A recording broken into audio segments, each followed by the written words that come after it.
जय हिंद दोस्तों, स्वागत है आप सभी का। दोस्तों, बांग्लादेश में अभी हाल ही में हुए राष्ट्रपति चुनाव में बांग्लादेश को एक नए राष्ट्रपति मिल गए हैं। बांग्लादेश के जो नए राष्ट्रपति है उनका नाम है मिर्ज़ा फ़खरुल इस्माइल आलमगीर। ये बीएनपी पार्टी के बहुत बड़े नेता रह चुके हैं और जो ये अभी राष्ट्रपति बने हैं ये बीएनपी पार्टी से बने, जो कि बांग्लादेश नेशनलिस्ट पार्टी है। जनरली ये माना जाता है कि जो बीएनपी पार्टी है वो भारत विरोधी रही है और ये चाइना और पाकिस्तान प्रो रही है। साथ ही साथ वहाँ पे दो ही पार्टी जो मेन रूप से काम करती है वो बीएनपी हो गई और एक अपनी आवामी लीग हो गई। आवामी लीग जो है वो शेख हसीना की पार्टी है, जो कि जनरली माना जाता है कि हिंदुस्तान के फेवर में काम करती है। चलिए आइए हम बांग्लादेश की स्थिति पहले जान लेते हैं कि मैप में किस तरीके से ये जो हमारा वर्ल्ड मैप है इसमें जो भूमध्य रेखा है इक्वेटर, उसके जस्ट ऊपर में जो एशियन महाद्वीप है उसमें भारत के जस्ट बगल में बांग्लादेश है। उसकी स्थिति हम और विस्तार से जान लेते हैं। ये जो भारत है उसके जो जस्ट पड़ोस में बांग्लादेश है, इसकी स्थिति इस तरीके से है कि सबसे ज़्यादा हम बांग्लादेश से सीमा साझा करते हैं पूरी अंतर्राष्ट्रीय सीमाओं में। और उसके साथ हमारे जो 5 राज्य है वो सीमा साझा करते हैं, जिसमें हमारा वेस्ट बंगाल हो गया, आसाम हो गया, मेघालय हो गया, त्रिपुरा हो गया और मिज़ोरम हो गया। ये 5 राज्य हमारे भारत के बांग्लादेश के साथ बहुत बड़ी सीमा साझा करते हैं और लगभग 4000 किलोमीटर की अंतर्राष्ट्रीय सीमा है हमारी बांग्लादेश के साथ। दोस्तों, हम जनरली अब बात कर लेते हैं कि वहाँ पे राष्ट्रपति चुनाव इस बार का क्यों इतना इम्पोर्टेंट था और किस तरीके से इस बार का राष्ट्रपति चुनाव हुआ है। वहाँ पर लगभग 35 साल बाद वहाँ पर राष्ट्रपति के चुनाव हुए हैं। तो क्या वहाँ पे राष्ट्रपति नहीं थे या क्या वहाँ पे राष्ट्रपति के चुनाव नहीं होते थे? देखिए, ऐसा नहीं है। वहाँ पे राष्ट्रपति भी थे और वहाँ राष्ट्रपति के चुनाव भी होते थे। पर दरअसल वहाँ पे जो राष्ट्रपति के चुनाव की जो प्रक्रिया है वो बहुत ही सरल और बहुत ही आसान है। वहाँ के जितने भी सांसद होते वो डायरेक्ट अप्रत्यक्ष रूप से राष्ट्रपति को जो वोट देते हैं और जिस भी कैंडिडेट को सबसे ज़्यादा वोट मिलते हैं वो राष्ट्रपति के पद पे पहुंच जाता है। तो अभी पिछले 35 साल से ऐसा होता था कि जो रूलिंग पार्टी है उसी के पास बहुमत होता था, तो वो बहुमत के आधार पे ही सर्वसम्मति से राष्ट्रपति को चुनाव कर लेते थे। तो वहाँ पे चुनाव की ज़रूरत नहीं पड़ी थी। लेकिन हाल ही में 2024 के जो जनजी आंदोलन हुए थे और जितना बहुत बड़ा प्रोटेस्ट हुआ था और इसी के तहत आवामी लीग के नेताओं को जेल में डाला गया था और इसी के तहत जो आवामी लीग की जो राष्ट्रीय अध्यक्ष थी शेख हसीना, उसे बांग्लादेश छोड़ के भारत में शरण लेनी पड़ी थी। इस आंदोलन के कारण वहाँ पे एक पार्टी का जो बीएनपी पार्टी है उसका अस्तित्व ऊपर उठ के आया था और जो फिर 2025 में जो चुनाव हुए थे, जो नॉर्मल जो चुनाव हुए थे प्रधानमंत्री के, वो उस प्रधानमंत्री के चुनाव में बीएनपी पार्टी ने पूर्ण बहुमत से वहाँ पे सत्ता रूलिंग पार्टी बनी। और इसी के बाद में जो अभी राष्ट्रपति चुनाव हुआ इसमें इलेक्शन की ज़रूरत इसीलिए पड़ी क्योंकि जो विपक्ष था, जो आवामी लीग के साथ गठबंधन में विपक्ष था, उसने अपना कैंडिडेट उतारा। हालांकि उन्हें पहले से मालूम था कि वो इस चुनाव को हारने वाले, क्योंकि लगभग 81 ही सांसद उनके फेवर में थे, लेकिन उसके बावजूद उन्होंने एक चुनाव में उतरने का निर्णय लिया और इसी तरीके से वो भी चुनाव में उतरे।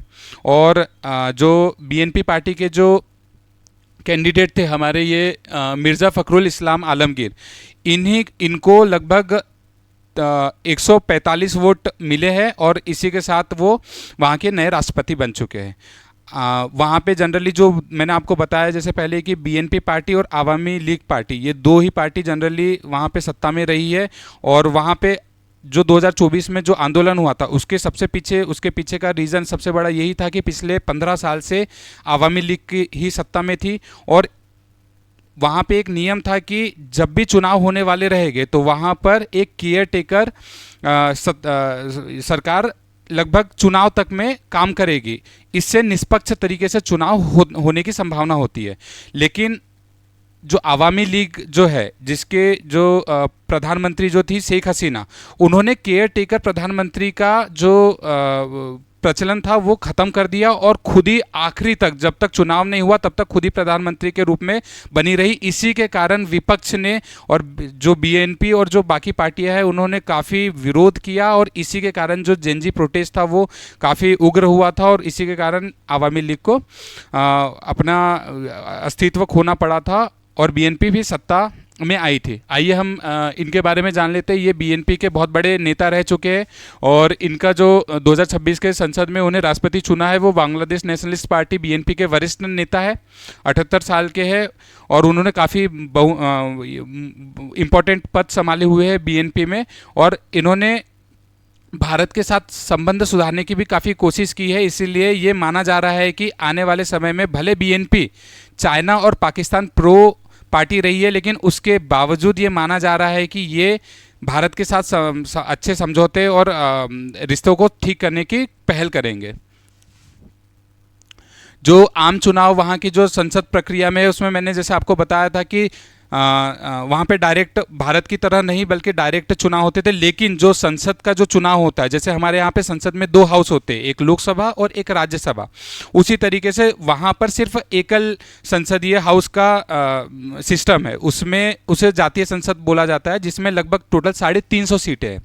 उन 350 सीटों में 300 सीटों पे प्रत्यक्ष रूप से चुनाव होता है। वो 300 सीटों में सांसद डायरेक्ट चुन के आते हैं जनता के द्वारा, और जो 50 सीटें हैं वो महिलाओं के लिए रिजर्व होती है और वो अप्रत्यक्ष रूप से चुनी जाती है उन 300 सांसदों के द्वारा जो प्रत्यक्ष रूप से चुन के आए थे। मैं इसे आसान भाषा में समझा देता हूँ। जैसे 300 सांसदों को 50 अप्रत्यक्ष रूप से महिलाओं के लिए सीट चुननी है, तो 300 में से हर 6 जो सांसद रहेगा वो एक सीट चुनेगा। इसी तरीके से टोटल 300 फिर 50 सीटों को भरेंगे। तो एक एग्जांपल देता हूं कि अगर मान लो किसी भी पार्टी के 60 सांसद है तो 60 सांसद मिलके 10 सीटों को भरेंगे, क्योंकि 6 सांसद मिलके एक सीट भरते थे, ऐसे 60 सांसद मिलके 10 सीटों को भरेंगे। तो इसी तरीके से कहा जाता है कि जो भी पार्टी बहुमत में या ज़्यादा सांसदों के साथ ऊपर उठती है, उन्हीं के जो 50 बची हुई अप्रत्यक्ष महिला रिजर्व सीट होती है उनमें भी उन्हीं का जो रेशियो है वो बढ़ता है और इसी तरीके से सत्ता में आया जाता है। तो 350 में 175 प्लस 1 सीट चाहिए उनको सत्ता में आने के लिए, और जो भी पार्टी सत्ता में आएगी उनका डायरेक्ट अप्रत्यक्ष रूप से सिंगल तरीके से राष्ट्रपति का चुनाव होता है। हमारे भारत में प्रोपोर्शनेट तरीके से चुनाव होता है, जिसमें सांसद, विधायक और ये लोग मिलके चुनाव में हिस्सा लेते हैं और अपनी प्रायोरिटी प्रेफरेंस देते हैं कि पहले नंबर पे वो किसको चुनाव दे रहे हैं, सेकंड नंबर पे किसको प्रेफरेंस दे रहे हैं, थर्ड नंबर पे किसको, और फिर ये वोट शिफ्ट होते हैं। भारत में इस तरीके से होता है, लेकिन जो बांग्लादेश है उसमें डायरेक्ट चुनाव होते हैं। और इसी तरीके से हमेशा ये रूलिंग पार्टी ही आती थी और अभी भी रूलिंग ही पार्टी आई है, लेकिन लगभग 35 साल बाद वहाँ पे चुनाव हुए हैं, जो दिखाता है कि वहाँ पे भी जनता में अभी भी लोकतंत्र जिंदा है। उसके बाद अगर हम बात कर ले राष्ट्रपति चुनाव के मुख्य नियम क्या है, तो वही मैंने आपको जैसे बताया आर्टिकल 48 के तहत वहाँ पे अप्रत्यक्ष चुनाव जो होते हैं वो राष्ट्रपति को चुनाव जनता सीधे नहीं चुनती बल्कि संसद के जो सांसद होते हैं उनके द्वारा चुना जाता है, और जो एक वोट होता है वो 1 नंबर के बराबर ही होता है। इसमें बहुत आसान तरीके से हो जाता है, और जो बांग्लादेश की राजनीति है उस पर भी असर इस तरीके से होगा कि अब प्रधानमंत्री भी बीएनपी पार्टी से हो चुके हैं और जो राष्ट्रपति है वो भी बीएनपी पार्टी के हो चुके हैं। तो इनकी जो पॉलिसीज़ आने वाली है या जो भी ये लोगों के डिसीजन होंगे वो डायरेक्ट अब एक ही पार्टी के थ्रू होने वाला है। तो वहाँ पे आंदोलन और वहाँ पे जितने भी चीज़ें होगी वो बीएनपी पार्टी के खिलाफ ही होने वाली है, और बीएनपी पार्टी ही अब मुख्य पार्टी की तरह बांग्लादेश को लीड करने वाली है। अब देखते हैं इसका भारत के साथ क्या रिश्ता होने वाला है, लेकिन ये माना भी जा रहा है कि भारत के साथ रिश्ते सुधारने की पहल तो होगी ही होगी, लेकिन साथ ही साथ ये भी माना जा रहा है कि ये पार्टी पाकिस्तान और चाइना प्रो रही है, तो इसके ज़्यादा रिश्ते सुधरने की संभावना पाकिस्तान और चाइना के साथ है। तो ये भी माना जा रहा है कि इस्लामाबाद और बीजिंग के साथ इसके रिश्ते ज़्यादा बेहतर हो गए, लेकिन भारत के साथ पहले से इनके रिश्ते बांग्लादेश के रिश्ते बहुत अच्छे रहे हैं। तो देखना है कि अब बीएनपी उस लेगेसी को आगे बढ़ाती है नहीं, और इसी तरीके से हम देखते हैं कि अब क्या होने वाला है। आगे समय के साथ पता चलेगा कि बीएनपी पार्टी भारत का कितना समर्थन करती है और कितना मिलजुल के आगे काम करती है। आई होप दोस्तों आपको मेरा सेशन समझ आया होगा। Thank you.